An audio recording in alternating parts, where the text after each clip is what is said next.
Hello mga kalisan, welcome back to my YouTube channel. This is Indayani, ang Rhina ng Tahanan. And for today's vlog mga kalisan, matagal na tayong hindi nag-vlog.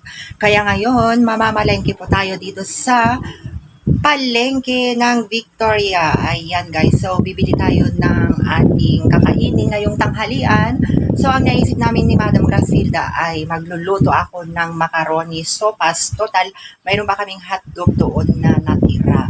So, bibili tayo ng ating mga ingredients sa ating lulutuin na macaroni sopas. O diba? Sinong kumakain ng macaroni sopas? Very familiar ito mga kalisan, lalo na ngayong medyo umuulan-ulan pa, malamig ang panahon. At saka ito medyo masama ang pakiramdam for the past day. So masarap humigop ng mainit na sabaw ng macaroni. At kung bago ka pa lang sa aking YouTube channel, huwag kalimutang mag-subscribe at i-hit na rin ang tiny bell button para updated kayo sa aking mga panibagong videos na i-upload.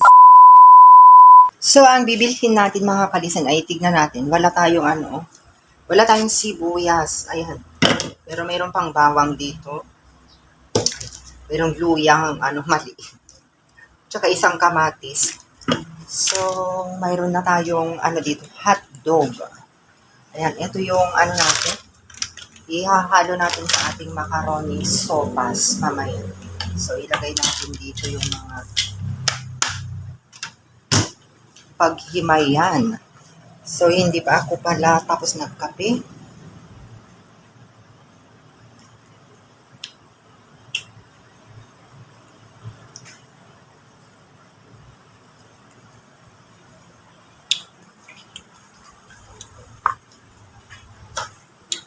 So, mamaya ko na yan hugasan. Kasi pupunta na tayo sa palengke. So, ayusin ko lang itong buhok ko mga kalisan kasi sobrang haba. Ayan, so kailangan natin i-ponytail para hindi tayo mairita sa paglalakad. Kasi naglalakad lang talaga ako pag ako ay namamalengke. Mainit. So, ganyan lang yung ating ayos ngayong araw na to. Kunin na natin yung ating ipapamalengke kay Madam Grasilda. So, eto na guys, yung ating ipamalengke. Ayan, nagbigay siya ng pera worth of 220 pesos. Pero alam nyo ba, nag-iba yung kanyang gustong ipaluto. Imbes na macaroni sopas, ayaw daw niya. Ayan, nagbago yung kanyang isip ni Madam Grasilda. So, ang gusto niya, adobong tilapia na lang daw na isda ang aking lulutuin. Kaya nagbigay siya ng 220 pesos. Mga kalisen, so tignan natin kung magkano nga ba ang maibibili nitong 220 pesos na pambili ng tilapia na adobo. Ayan, so mayroon naman kaming bawang. Ang kukunin ko na lang luya at saka sibuyas. Toyo mayroon na rin dyan, soy. Yung tilapia lang ang bibilihin natin at saka latondan na saging. So tara na mga kalisan kasi tanghalin na.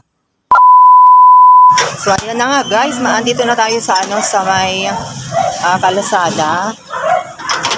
So maglakad lang po tayo guys. So malapit lang naman yung palengke, no? Dito tayo dadaan sa main highway. So dito tayo dadaan guys sa main highway mismo. Matagal akong hindi namalengke. Siguro na namalengke ako Hi.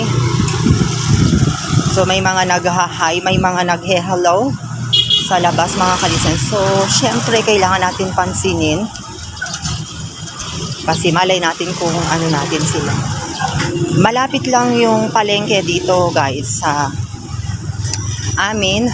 So tignan nyo, iba yung ngayon, iba yung panahon. Minsan mainit, minsan makulimlim, umuulan, ganyan. So, parang nanibago din ako, guys. Nagkasipon ako, nagkasakit ako itong nagdaang araw. So, Sabado ngayon, guys. Maraming mamamalengke. So, as you see kasi, market day ngayon. So, dito tayo dadaan. Ang daming mga nabibili dito, guys. Ayan, mamili ka na lang kung saan mo gusto bumili. So, ayan guys, yung ating dito, palengke. Tingnan nyo, madaming tao. Madaming tao na Namimili ngayon kasi araw ng palengke dito sa Victoria. So, maghahanap po tayo ng mabibili na tilapia. So, dito na lang tayo dadaan sa may bandang likod para makaiwas tayo ng sobrang siksikan. Dito kasi sa may gitna ng palengke, siksikan guys.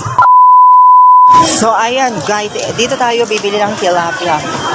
Magkano isang kilo mo, kuya? Malalaki po.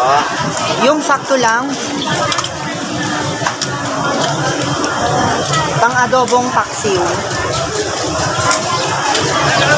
Magkano yan? 125 lang. 125 isang kilo? Opo. Pwedeng ano pa, chop-chop na lang. Ayan guys, 125 isang kilo ng tilapia. So dito tayo bumili guys sa pwesto ni Kuya. Ayan. Saan galing yung tilapia mo, Kuya? Kantaba po. Candaba, Pampanga? Opo. Galing Candaba, Pampanga mga kaibigan yung ating tilapia na mabibili dito kay Kuya. Sa halagang 125 pesos mga kalisan ay makakabili ka na. Ayan, so kasalukuyan na nililinis yung ating tilapia. Ano na lang Kuya, pahiwa na lang Dalawang lang po. Opo. Tignan natin guys kung magkano mga ba mabibili yung ating budget, no? Ayan, for only 220. So ito lang naman yung bibilihin natin at saka konting rekado ng ating paksiw na tilapia. So ayan yung 200 pesos, 125. So may sukli pa tayong 75 pesos. Ayan. So ayan guys, 125 pesos lang guys ito. Isang kilong tilapia. So bibili naman tayo ng sili dito. Maghanap tayo ng rekado na ano natin, paksiw na tilapia. So dito tayo mag-iikot guys. Ayan. So dito parte ng mga gulay. Ayan, so mayroon tayong nakitang gulay dito. Dito tayo bibili. Ayan. Ayan. Ang ating mga mahal na vendor dito. Hello. Ha? Nay, magkano po itong ano mo? Itong sili? Ha? 5. Maanghang ba ito? Maanghang? May anghang. May anghang, pero mayroon din kasing siling walang anghang. Ayan, tamang-tama yung binili kong tilapia, guys. Ihalo natin dito. Ayan. Nay, pabili ng ano, dalawang ganito.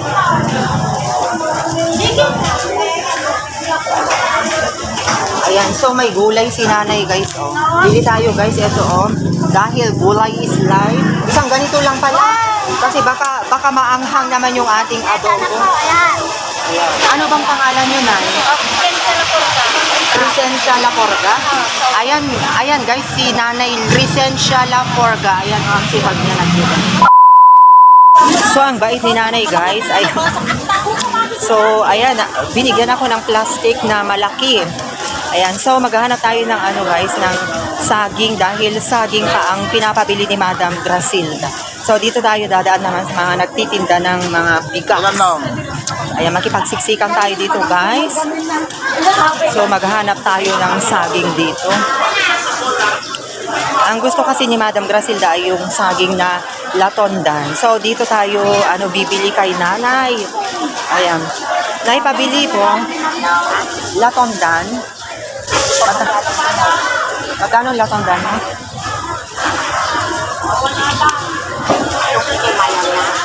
Ah? Ayaw niya yung override. Okay, manapa ito na lang. So, ayan na guys. Nakapalengke na po tayo. Sobrang init sa loob. Ayan, talaga makipagsiksikan tayo dyan sa loob. Kaya pag mamalengke tayo, talaga maaga tayo guys. Ayan, so dito na tayo dumaan sa gitna. Kasi sobrang mainit ang panahon. Guys, nandito tayo sa pwesto ni Sir, dito sa Rayson Store. Ito yung kanyang tindera dito na napakabait at maasikaso. Ayan, nakatalikod siya.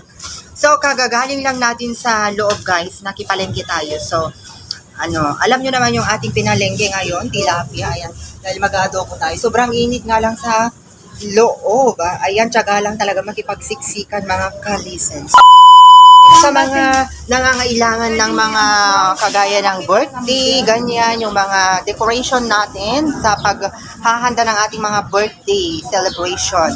Pumunta na kayo dito sa kay Rayson Variety Store dito sa Victoria Public Market. So as you see, yan po yung kanilang pwesto, guys. Kumpleto sila sa lahat ng mga gamit sa ating okasyon. So ayan, guys, mga kalisen, tapos na tayong namalengke. So ayan, maraming salamat, guys, sa pagsama nyo sa akin sa pamamalengke. So ayan, mga kalisen, nakapalengke na tayo. So ngayon, magluluto na po tayo. Ayan, thank you so much sa inyong lahat. Muli, ito si Dayani, ang Rhina ng tahanan. Bye, mga kalisen. Hope to see you on my next vlog. Bye-bye!